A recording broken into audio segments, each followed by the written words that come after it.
तर दादर स्टेशनवरून एक विशेष सूचना देण्यात येते। मध्य रेल्वेच्या सर्व ट्रेन बंद केल्याची ही सूचना घोषित केली जाते। मध्य रेल्वेने प्रवास करणाऱ्यांसाठी ही सूचना आहे। पावसामुळे रेल्वे प्रवाशांचे हाल होत आहेत। दादर रेल्वे स्थानकावर ही घोषणा दिली जाते, सूचना सांगितली जाते।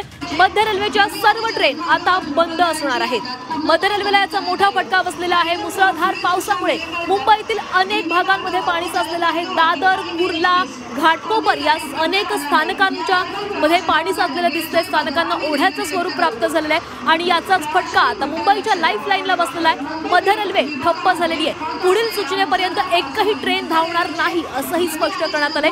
दादरच्या स्थानकामध्ये सूचना दिल्या जात आहेत।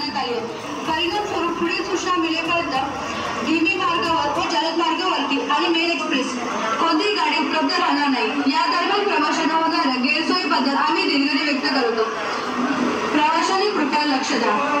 मुंबई विभागामध्ये होत असलेल्या मुसळधार पावसामुळे मध्य रेल्वेचे